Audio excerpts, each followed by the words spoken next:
Bersyukur kami berterima kasih atas berkat dan rahmat-Mu yang Kau curahkan kepada kami.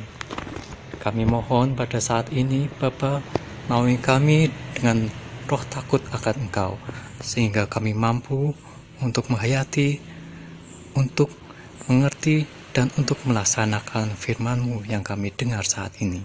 Terima kasih Bapa. Haleluya. Amin.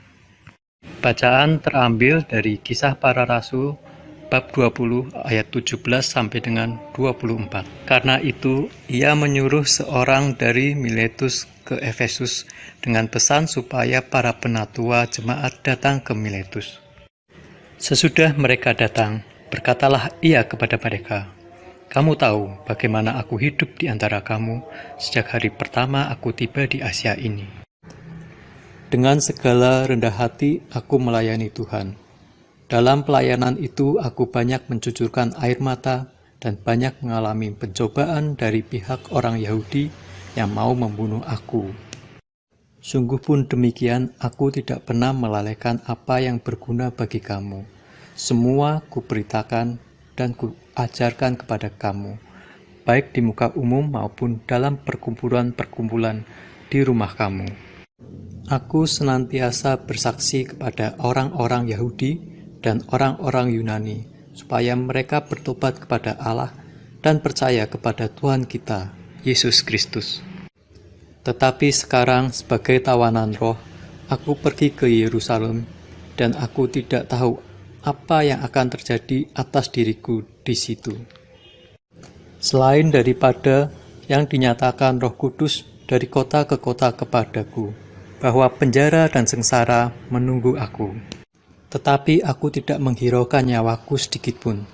Asal saja aku dapat mencapai garis akhir dan menyelesaikan pelayanan yang ditugaskan oleh Tuhan Yesus kepadaku untuk memberi kesaksian tentang Injil kasih karunia Allah. Saudaraku, sebenarnya pembahasan mengenai Roh Kudus itu yang seperti apa atau yang bagaimana itu cukup sederhana sebenarnya.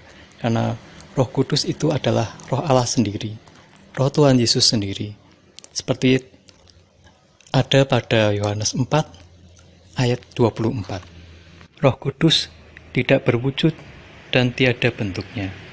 Peran Roh Kudus dalam hidup kita diantaranya adalah memberi kesaksian tentang Tuhan kita Yesus Kristus, penyertaan kepada kita sebagai penolong, pemimpin, penghibur kepada kita selama-lamanya, mengkuduskan hidup kita, dan pengampunan dosa.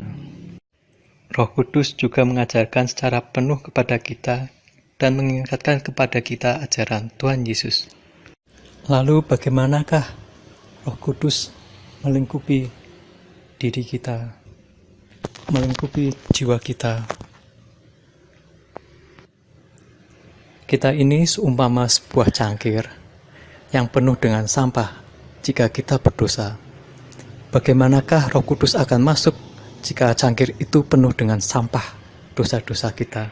Sampah itu harus kita buang terlebih dahulu, lalu cangkir itu kita bersihkan. Kemudian dengan dosa kita itu harus kita buang dengan kita melakukan pertobatan.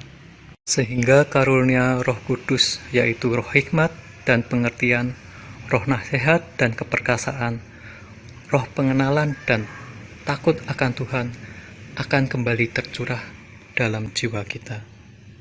Haleluya, amin. Tuhan Yesus, terima kasih atas Roh Kudus yang Kau curahkan kepada kami. Kami mohon Tuhan untuk kami dapat hidup dalam rahmat-Mu, dapat hidup dalam doa yang teratur, dan beribadah menyembah kepadamu dalam roh dan kebenaran. Terima kasih Tuhan Yesus. Haleluya. Amin.